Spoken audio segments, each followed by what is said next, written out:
आज शनिवार का दिन है, जिस दिन अपन इस दरिद्रता से मिलने के लिए पीपल के पेड़ के नीचे आए हैं। हिंदू धर्म में ये दिन पीपल के वृक्ष के लिए पूजनीय होगा। जो भी शनिवार के दिन पीपल के वृक्ष की पूजन करेगा, दूध चढ़ाएगा या मिष्ठान का भोग लगाएगा, लक्ष्मी और नारायण उसके घर में प्रवेश कर जाएगा। लक्ष्मी और नारायण उसके घर में प्रवेश करेगा। पुराण की कथा कह रही है कि दुनिया के सारे तीर्थ नहीं जा सकते, पृथ्वी की सारी नदियों में स्नान नहीं कर सकते, पवित्र नदियों में आप स्नान नहीं कर सकते, या किसी भी तीर्थ में जाकर एक रात्रि भी विश्राम नहीं कर सकते, या हमने जिंदगी में कोई दान करा ना करा, कोई पुण्य करा ना करा, कोई सत्कर्म करा ना करा, कोई शास्त्र पढ़ा ना पढ़ा, कोई शास्त्र सुना ना सुना, उसके बाद भी शिव महापुराण की कथा कहती है कि एक दिन में अगर मात्र एक बार भी आप शंकर के शिवालय में प्रवेश कर गए या मंदिर में प्रवेश कर गए तो सारे तीर्थ, सारी नदियां, सारे सरोवर, सारी बावड़ी, सारे तालाब, सारे कुंड के स्नान का पुण्य, दान का पुण्य प्राप्त हो जाता है, केवल शिव तत्व को प्राप्त कर लेने। शिव महापुराण की कथा कह रही है कि घर में जो दिया होता है वो दीपक भी कोई साधारण नहीं होता, उस दीपक की भी महत्वता है, उस दीपक का भी वर्णन है। महाराज एक बात और बहुत अच्छे से सुनिएगा, शायद आपकी जिंदगी को सवार हो, शायद आपके जीवन को सवार हो। मेरी जीजियों, मेरे जीजाओं, मेरी बेटियों, बेटाओं, कभी मौका लगे, शंकर भगवान के शिवलिंग के पास में आप बैठे हैं। यहां तक शास्त्र कहता है कि घर में अगर किसी को बहुत तेज बुखार आ गया है, बहुत तेज बुखार, और बच्चा उस बुखार में तप रहा है, बहुत तप रहा है, महाराज तुम जिस दिए में भगवान की आरती उतारते हो, जिस दिए से तुम भगवान की पूजन करते हो, कभी मौका लगा और आप पूजन करने के लिए गए,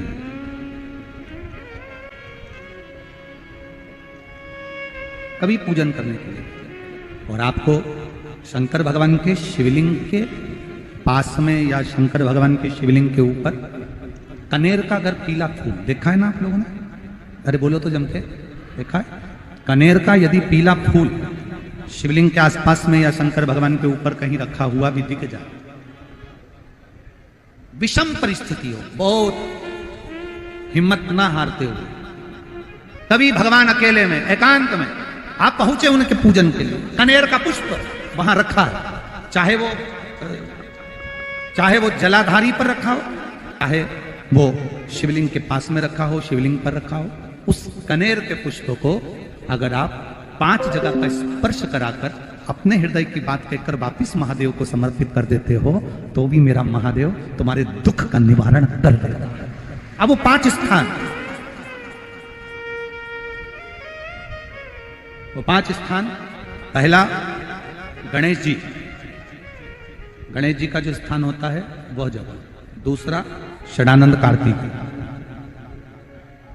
तीसरा अशोक सुंदरी वाला स्थान, चौथा जलाधारी जो ऊपर से बूंद बूंद जल नीचे गिरा रही है, जया, विषहरा, शामली बारी, दौतली, देव, शंकर जी की 5 बेटियों का, और 5वें नंबर का है शंकर भगवान के, जो कैसे वर्णन किया जाए, त्रिशूल के 3 भाग होते हैं। करें दर्शन आप लोगों ने, जैसे सामने त्रिशूल लगा है, इस त्रिशूल के ऊपर देखेंगे तो 3 भाग दिख रहे हैं, नजर आ रहे हैं सबको? त्रिशूल का जो 3 भाग होता है, उस 3 भाग का जहां ज्वाइंट होता है, जहां मिलता है, एक जगह पर देखो तीनों भाग एक जगह पर मिले हुए, 3 भाग का जहां मिलन होता है, पंचम स्थान, ये 5वां स्थान, यहां पर स्पर्श कराकर शिवलिंग पर अपनी कामना कर कर श्री शिवाय नमस्तुभ्यम कहकर बाबा से अपने मन की बात कहकर जो समर्पित कर देता है, हम 3 महीना भी नहीं कहेंगे, हम तो कहेंगे अगर ज्यादा दुख है 3 दिन इंतजार करना, मेरा बाबा उस दुख को मिटाएगा। 3 महीना बहुत दूर, पर करना है दिल से। और कई तरह के दीपक होते हैं, दीपक का भी विधान वर्णन किया गया, उस दिए का भी वर्णन किया गया। यहां तक शास्त्र कहता है कि घर में अगर किसी को बहुत तेज बुखार आ गया है, बहुत तेज बुखार, और बच्चा उस बुखार में तप रहा है, बहुत तप रहा है, मारा, तुम जिस दिए में भगवान की आरती उतारते हो, जिस दिए से तुम भगवान की पूजन करते हो, उस दिए की बत्ती को नीचे डाल दीजिए और उस दिए को पानी की बाल्टी में धो दीजिए। कौन सी बाल्टी में? जिस बाल्टी के पानी से आप बच्चे को स्नान करा सको। मारा, केवल भगवान पर से ले जाकर, पास में से ले जाकर उस बाल्टी में थोड़ी देर डाल दो और उस बाल्टी के पानी से उस बच्चे को स्नान करा दीजिए। 15 से 20 मिनट, आधा घंटा लगेगा बच्चे का। बड़ी बेचैन दिख रही हो तुम, क्या बात है? पार्वती जी कहती है, देवव्रत, कश्मीर प्रदेश का एक भक्त देवव्रत बेलपत्री के वृक्ष के नीचे बैठकर आपका मंत्र जाप कर रहा। मैं आपको जगाना नहीं चाहती थी, पर बेलपत्री के वृक्ष के नीचे लक्ष्मी झाड़ू लगाती है, सरस्वती वीणा बजाती है, इंद्राणी उस बेलपत्री के वृक्ष के नीचे जल का सिंचन करती है, 33 कोटि देवी देवता उस बेलपत्री के वृक्ष की जड़ में विराजमान होते हैं। इसलिए देवव्रत एक बार पंचाक्षर मंत्र बोलता है तो वो 33 करोड़ बार गिना जाता है, ऐसा बेलपत्री का वृक्ष होता है। बेलपत्री के वृक्ष के नीचे एक बार अगर भगवान का नाम लिया जाता है तो वो 33 करोड़ बार, 33 कोटि बार गिना जाता है। एक मंत्र केवल नमः शिवाय, ओम नमः शिवाय, नमः शिवाय, ओम नमः शिवाय, 33 कोटि बार गिना है, 33 कोटि। कितना सुंदर लिखा है। फिर वही वाली बात आ गई जो पहले कथा में कहा, अपने लिए अच्छा वाला घी छाट के लाना, अच्छी कंपनी का लाना, और जब यज्ञ करने बैठे, पूजन करने बैठे, हवन करने बैठे, भगवान का कोई पाठ पूजन करवाई, पूजा वाले दुकान पे बोलना कि पूजा का घी चाहिए। तो वो पूजा का सामान बेचने वाला भी चतुर था, उसने पूजा का ही घी दिया। तो इन्होंने पूछा, भैया ये घी कितने का? तो क्या 80 रुपए का? तो 80 रुपए का आधा किलो? तो क्या पूजा का है? भारत की भूमि पर इस मृत्यु लोक में, पूरे विश्व में ऐसे कई घर हैं जिनके घर में गुजारा करने के भी आफत है।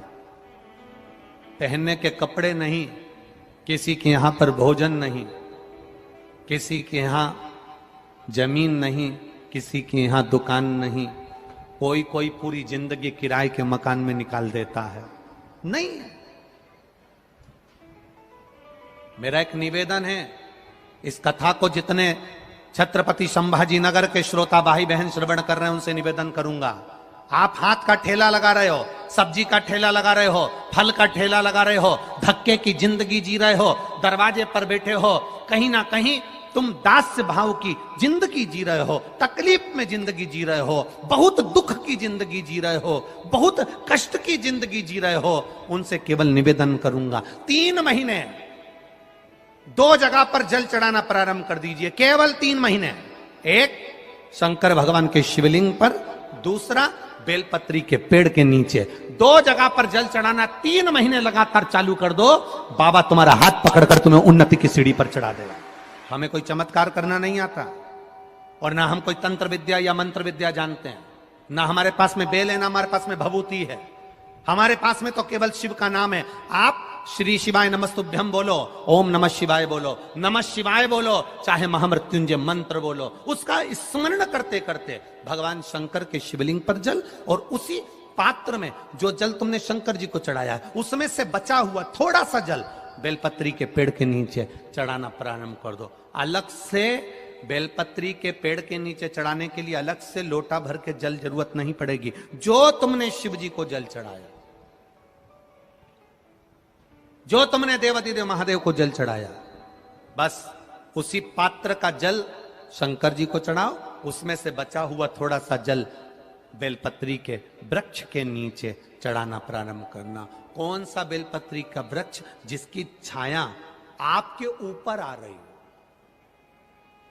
शिव महापुराण बड़ी सुंदर बात कहता है, ध्यान दीजिएगा। जिस बेलपत्री का पौधा तुम्हारे सिर का, और ये दोनों हाथ ऊपर कर लो, अपन खड़े हुए और खड़े होकर दोनों हाथ ऊपर करे, इतना बड़ा बेलपत्री का पौधा है, उस बेलपत्री के पौधे की पत्ती को कभी तोड़कर शंकर जी को नहीं चढ़ाना चाहिए। ध्यान रखना, कितना बड़ा पौधा।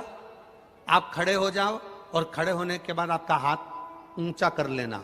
इतना बड़ा पौधा है, उस पौधे की पत्ती बेलपत्री को तोड़कर शंकर भगवान को कभी नहीं चढ़ाना। शंकर भगवान को उस बेलपत्री को, उस वृक्ष की पत्ती को तोड़ना चाहिए जो वृक्ष तुम्हारे हाथ से थोड़ा सा ऊंचा हो, जिसके लिए तुम्हें हाथ और ऊंचा करना पड़ रहा हो। जैसे एक बच्चा अपनी मां की गोद में बैठने के लिए दोनों हाथों से उचकता है, आवाज लगाता है, उचकता है, आवाज लगाता है, हाथ ऊपर करता है, तो मां उस बच्चे को गोदी में ले लेती है। उसी तरह उस बेलपत्री के वृक्ष की पत्ती तोड़ना चाहिए जिसने थोड़ी उन्नति कर ली हो, जो थोड़ा ऊंचा हो गया हो। तुम उसको पाने का प्रयास करो तो भगवान भी तुम्हें अपनी गोदी में ले ले। ऐसे वृक्ष की पत्ती तोड़। अब तुम छोटा सा पौधा, बिल्कुल जरा सा पौधा, उसी की पत्ती तोड़कर महादेव को चढ़ाओगे, ये श्रेष्ठता नहीं। यदि बेलपत्री का पेड़ आपके यहाँ है और मान लो कई लोग बेलपत्री गमले में लगाते हैं या छत के ऊपर लगा देते हैं, बेलपत्री का वृक्ष जो होना चाहिए वो घर के ठीक पीछे के भाग में, पीछे के भाग। या बेलपत्री का वृक्ष अगर पीछे नहीं है तो आप अपने घर से जब बाहर निकलते हैं तो राइट हैंड की ओर बेलपत्री का वृक्ष होना चाहिए। आप जब घर से प्रवेश कर रहे हैं, बाहर की ओर निकल, वो सुख का अनुभव करा। यदि घर से निकलते समय बेलपत्री का पेड़ लेफ्ट में अगर आता है, आप जिस घर से निकल रहे हो लेफ्ट में अगर बेलपत्री का पेड़ आता है तो आप 1 रुपए कमाएंगे, 1.25 रुपए खर्च होगा, पैसा हाथ में टिकेगा नहीं। घर में 10 लोग भी कमा रहे हैं तो पैसा घर में दिखेगा नहीं, आएगा जरूर, सारे काम होंगे पर टिकेगा नहीं। यदि लेफ्ट में, राइट भाग का बेलपत्री, सुख का अनुभव।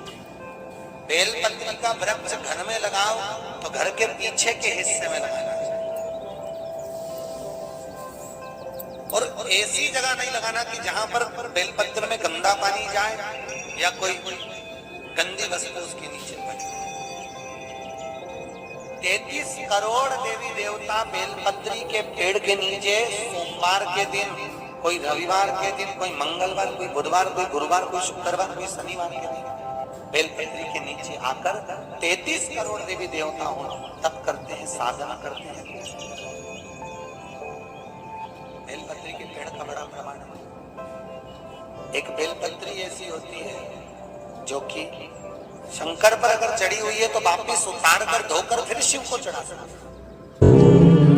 किसी व्यक्ति से कोई काम करवाना है, वो काम नहीं कर रहा, कोई फाइल आगे नहीं बढ़ रही है, कोई कार्य अटक रहा है, या फिर कहीं रुपया पैसा अटक गया हो, नहीं निकल रहा हो, तो एक जल के पात्र में जल भरकर 5 बेलपत्री शिव जी को समर्पित कर कुंदकेश्वर महादेव का नाम लेकर एक सफेद पुष्प बेलपत्री के ऊपर जो शिव जी को चढ़ाई है उस पर समर्पित कर जल जो लेकर गए हो, अपनी उस कामना को कर कि मेरा ये कार्य अटक रहा है, ये कार्य नहीं हो रहा, कुंदकेश्वर महादेव का नाम लेकर धीरे धीरे जल की धार चढ़ाइए। और एक बात हमेशा याद रखना, फिर निवेदन कर रहे हैं, अच्छे से समझ लेना, शंकर जी पर जब जल चढ़ता है, शिव जी का जब अभिषेक होता है, शंकर जी पर जब जल चढ़ाया जाता है, दूध चढ़ाओ, जल चढ़ाओ, कुछ भी चढ़ाओ, पर एक बात का स्मरण अपने जीवन में होना कि इतने ऊपर से मत चढ़ाना कि जल चढ़े और छींटे आपके ऊपर।